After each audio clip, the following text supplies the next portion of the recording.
Hi, my artist. You're in my studio today, and I am going to work on some landscape painting.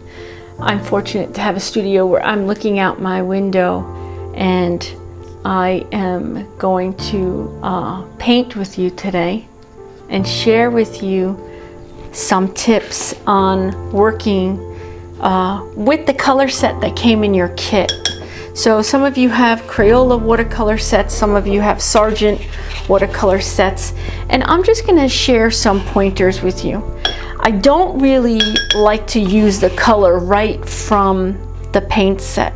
So when I'm looking at this, I'm going to just try to get some of that blue and drop in some of that sky, but to bring it down a little bit, I don't really like it straight from the palette.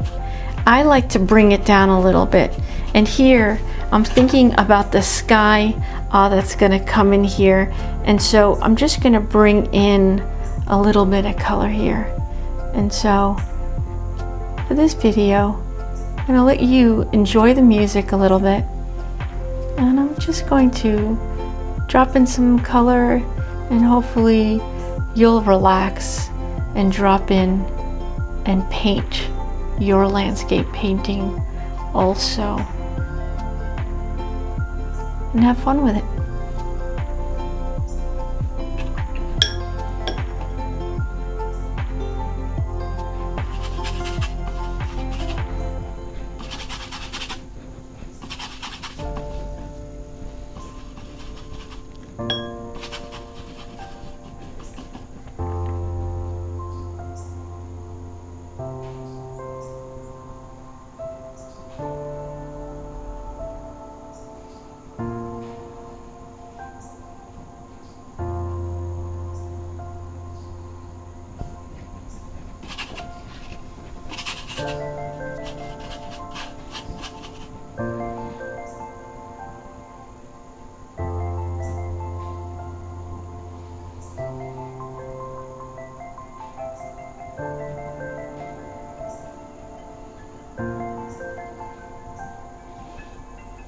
Now where we were painting, that whole back mountain, perhaps it's South Mountain, was covered with trees. They weren't quite ready to change yet, but there were some trees that were starting.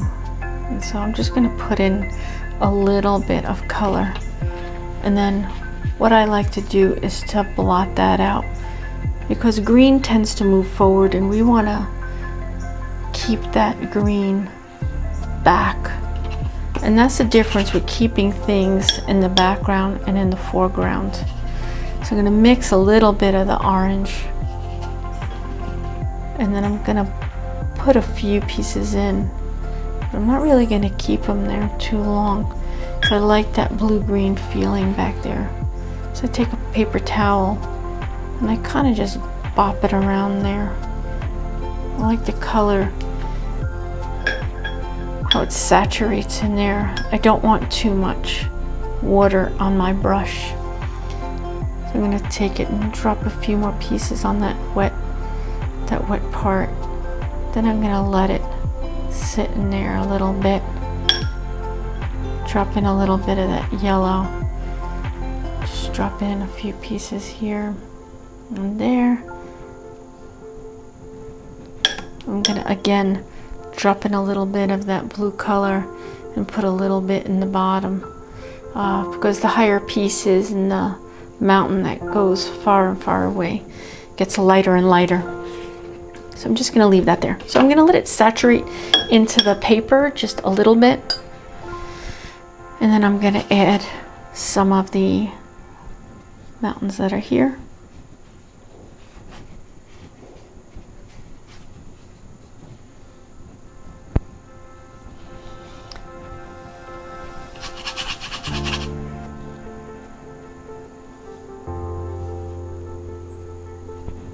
I just mixed a little bit of the green with the brown, tried to bring that in there. Tried to bring a little bit of the grass that's closer to the school over here. And of course, as it comes closer and closer to you, you have more of that green color. And then what we have here is the road. That was our parking lot. So I'm going to put a little bit in here, but I don't want it to get too dark. So I'm just going to put a little bit of black. My brush is pretty wet. I'm going to put a little bit of that black in here. And just try to bring it out here. Now what I see is that I got some bleeding going on, so I take my paper towel and just bop it a little bit to bring some of that color out. And up here, I'm going to bring some of that. Make sure you turn it around because you don't want to get the other color,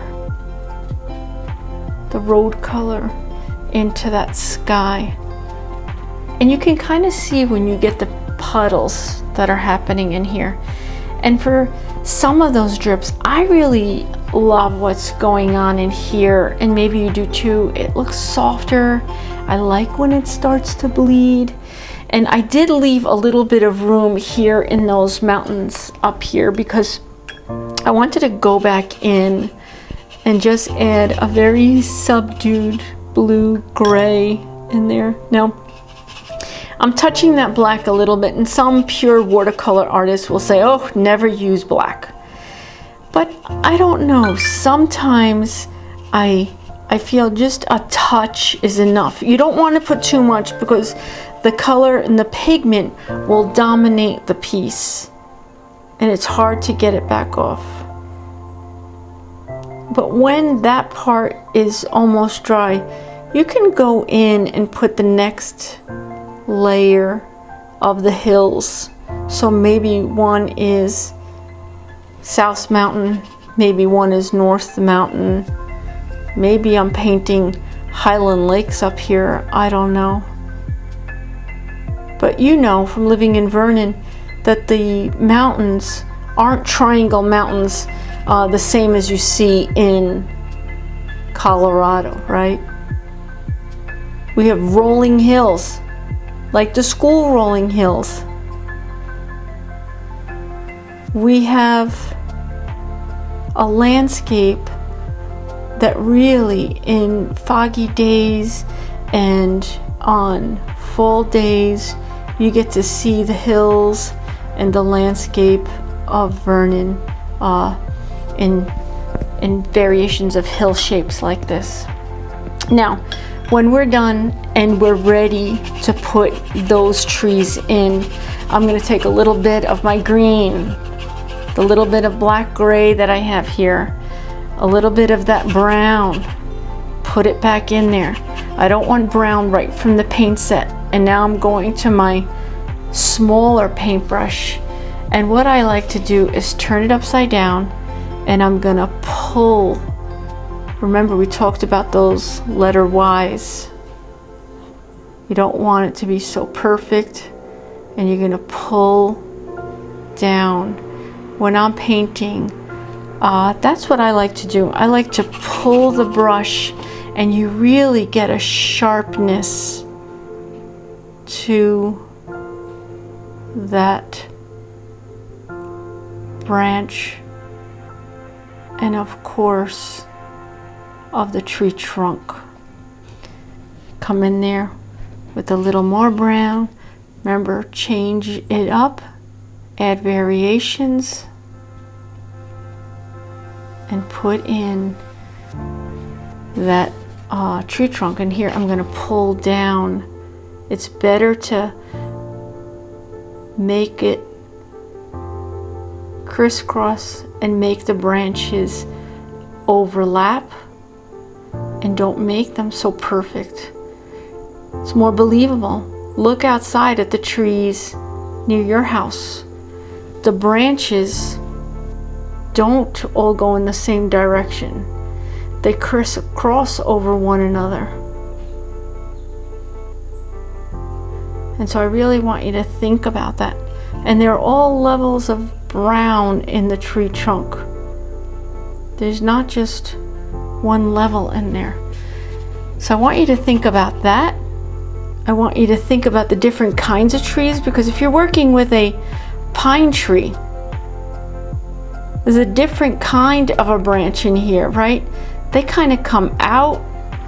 Some of the branches, some of this, the tree trunk is a little crooked. Some of them are straight. Sometimes you get one arm that kind of sticks out there.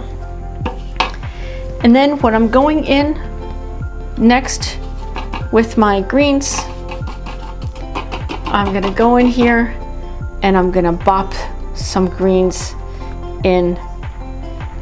And you might want to give it some time to dry a little bit. So this is your pine tree.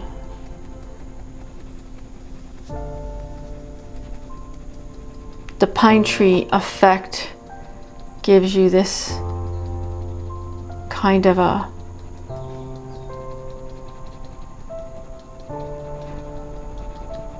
leafy, textured pattern in here.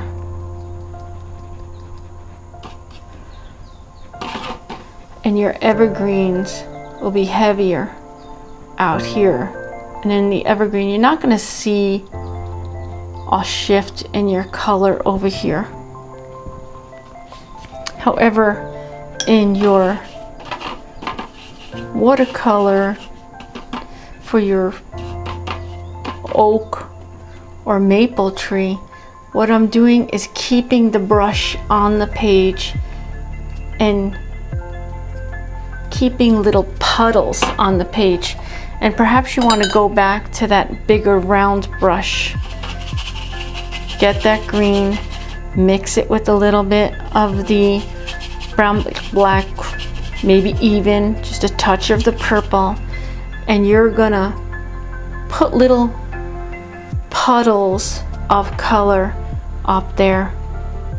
Not too much to really wet the paper, but it's more of a bopping, where that was more on top and we were using the points of the brush. This one, you're really letting the brush put that color on there.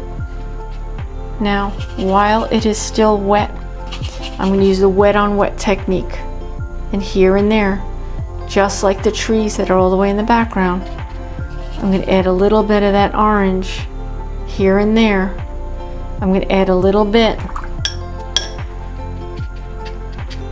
of that yellow here and there. And then to really add the final touch, a few greens here and there. And then I'm going to let that paint control where the drips are going. Don't let it drip everywhere. But I love how the colors blend. I don't want it to drip all the way off, but just the way they blend together, and how the greens and the yellows and the oranges kind of all mix with one another. I just think they're beautiful. And sometimes I'll guide them down into the next puddle. I just love how it just bleeds into the next one, and you can control it a little bit with your brush here. Just bop it a little. You're not trying to paint them exact.